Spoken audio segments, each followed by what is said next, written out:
বিদায় হলো মেসি। বিশ্বকাপে নিজের শেষ ম্যাচও খেলে ফেললেন এই ইতিহাস সেরা খেলোয়াড়। কিছু বিদায় থাকে যা শুধু একজন মানুষের নয়, একটি যুগের অবসান। কিছু শেষ বাঁশি বাজে আর মনে হয় যেন কোটি মানুষের শৈশব, কৈশোর আর অসংখ্য স্বপ্ন একসঙ্গে থেমে গেল। লিওনেল মেসির বিশ্বকাপ যাত্রার শেষ অধ্যায়ও ঠিক তেমনই এক মুহূর্ত। একটা মানুষের বিদায় রেখে দিয়েছে একরাশ শূন্যতা। মেসির বিদায়ের গল্প নিয়ে থাকছে প্রতিবেদন। যাওয়ার দিনে এই কথাটি বলে যেন যায়, যা দেখেছি, যা পেয়েছি, তুলনা তার নাই। এই লাইনটির লেখক রবি ঠাকুর মেসিকে দেখেননি, কিন্তু দেখেছে এই প্রজন্মের কোটি কোটি ভক্ত। মেসির বিদায় নিশ্চিত বিশ্বকাপ থেকে। বিদায়ের আগে ভক্তরা যা পেয়েছেন তার তুলনা দেওয়ার সামর্থ্য সত্যি তাদের নেই। লিওনেল মেসি হয়তো খলিল জিব্রানের ফেয়ারওয়েল কবিতার সুরে বলবেন, বিদায় তোমাদের, আর বিদায় সেই যৌবনকে যা আমি তোমাদের সঙ্গে কাটিয়েছি। এক প্রজন্ম বেড়ে উঠেছে লিওনেল মেসির সঙ্গে। তাদের হাসি, কান্না, ফুটবলের প্রেম সবই মেসি কেন্দ্রে। দীর্ঘদিন ফুটবল থেকে দূরে থাকা মানুষ মেসির টানে আসেন ফুটবলে। জীবনের কঠিন প্রান্তে মানুষ আশা খোঁজে মেসির ফুটবলে। একটা ছোট্ট ছেলে যার শরীর ছিল দুর্বল, কিন্তু স্বপ্ন ছিল আকাশ ছোঁয়া। আর্জেন্টিনার রোজারিও থেকে শুরু হয়েছিল সেই পথ চলা। কত বাধা, কত অবহেলা, কত প্রশ্ন, সবকিছুর জবাব তিনি দিয়েছেন পায়ের জাদু দিয়ে।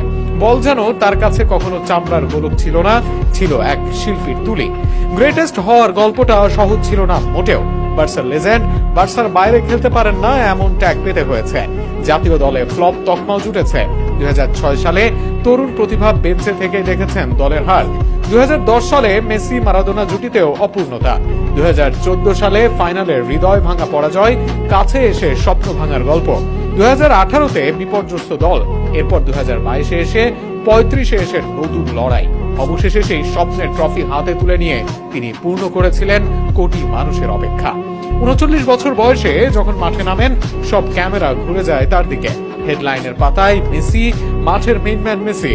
39 বছর বয়সেও যা করলেন তা তো আর লেখার মতো পুরনো ইতিহাস হয়নি। কয়েক প্রজন্মের অ্যানালাইসিস গবেষণার নাম লিওনেল মেসি। কয়েক জেনারেশনের গ্রেটদের সাথে তাল মিলিয়েছেন, সব রেকর্ডে নিজেকে করেছেন অপ্রতিরোধ্য। তার সামনে অন্য গ্রেটরাও হয়েছেন তুচ্ছ। নিজেকে ছাড়িয়ে নিয়ে গেছেন এভারেস্ট সমান উচ্চতায়। আজ বিদায়ে একদল কাঁদছে। আজ যারা কাঁদছেন তারা শুধু একজন ফুটবলারের জন্য কাঁদছেন না, তারা কাঁদছেন নিজেদের বেড়ে ওঠা স্মৃতির জন্য। সেই রাতগুলোর জন্য যখন ঘুমকে হারিয়ে শুধু মেসির বিশ্বকাপ খেলা দেখার অপেক্ষায় ছিলেন। সেই উল্লাসের জন্য, সেই কান্নার জন্য, সেই বিশ্বাসের জন্য যে বল পায়ে থাকলে অসম্ভব সম্ভব, সেই বিশ্বাসের জন্য যে পায়ে বল থাকলে অসম্ভব সম্ভব। আগামী দিনেও ফুটবল একই থাকবে। আর্জেন্টিনা দল নতুন তারকাদের নিয়ে